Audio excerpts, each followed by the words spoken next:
আসসালামু আলাইকুম ওয়া রাহমাতুল্লাহি ওয়া বারাকাতুহু। ফিশ ওয়ার্ল্ড চ্যানেলের পক্ষ থেকে আপনাদের সকলকে আন্তরিক অভিনন্দন। চ্যানেলটিতে নতুন হয়ে থাকলে অবশ্যই চ্যানেলটিকে সাবস্ক্রাইব করে আমাদের সাথেই থাকবেন। প্রিয় দর্শক, আজকে আপনাদেরকে বাটা মাছ সম্পর্কে, বাটা মাছের চাষ পদ্ধতি সম্পর্কে জানাবো। দেখুন বন্ধুরা, ছোট্ট একটি পুকুরে জাল দিয়ে এক টান দিয়েই প্রায় 2 মনেরও বেশি বাটা মাছ ধরা হলো। বাটা মাছ চাষ গ্রামীণ চাষীদের জন্য একটি লাভজনক ব্যবসা। বাটা মাছ চাষ লাভজনক কারণ এটি দ্রুত বৃদ্ধি পায় এবং বাজারে এর চাহিদা বেশি। এককভাবে বা মিশ্র চাষের মাধ্যমে বাটা মাছ চাষ করা যেতে পারে।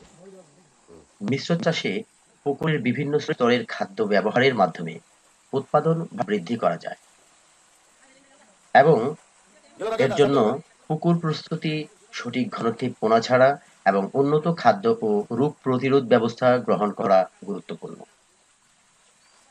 বাটা মাছ চাষের জন্য গুরুত্বপূর্ণ বিষয়সমূহ: চাষের পদ্ধতি।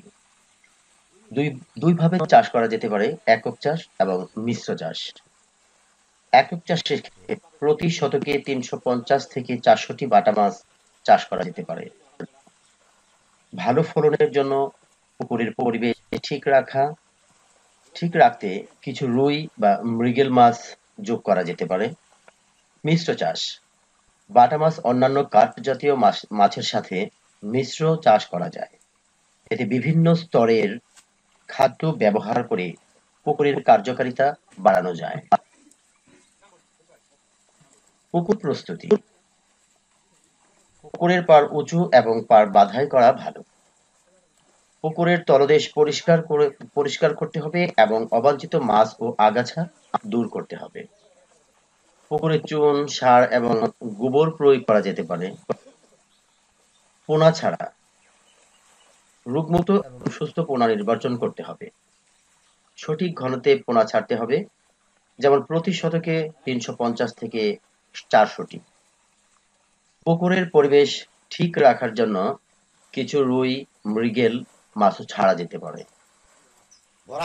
খাদ্য ব্যবস্থাপনা: বাটা মাছ সাধারণত প্রাকৃতিক খাদ্য যেমন শ্যাওলা এবং ছোট মাছ খায়। পুকুরে প্রাকৃতিক খাদ্যের পরিমাণ বাড়াতে গোবর ব্যবহার করা যেতে পারে। প্রয়োজনে প্রোটিন সমৃদ্ধ খাবার প্রয়োগ করা যেতে পারে। রোগ ব্যবস্থাপনা: মাছের রোগ প্রতিরোধ ক্ষমতা বাড়ানোর জন্য পুকুরে নিয়মিত সার প্রয়োগ, চুন এবং গোবর প্রয়োগ করতে হবে।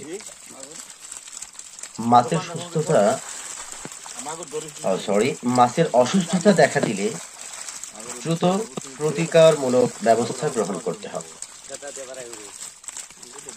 বাজারজাতকরণ: 5 থেকে 6 মাসে বাজারজাত করার জন্য প্রস্তুত হয়। বাজারের চাহিদা অনুযায়ী মাছ বিক্রি করা যেতে পারে।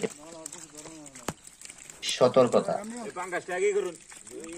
বাটা মাছ চাষে সফলতা পেলে বৈজ্ঞানিক পদ্ধতি অনুসরণ করে সঠিক পদ্ধতিতে পোনা ছাড়া, উন্নত মানের খাবার সরবরাহ করা এবং রোগমুক্ত পরিবেশে চাষ করা জরুরি। ধন্যবাদ দর্শক, ভিডিওটি সম্পূর্ণ দেখার জন্য। দর্শক, চ্যানেলটিতে নতুন হয়ে থাকলে অবশ্যই চ্যানেলটিকে সাবস্ক্রাইব করে আমাদের সাথেই থাকুন এবং প্রতিনিয়ত নিত্য নতুন ভিডিও উপভোগ করুন। সকলকে ধন্যবাদ। আসসালামু আলাইকুম ওয়া রাহমাতুল্লাহি ওয়া বারাকাতুহু।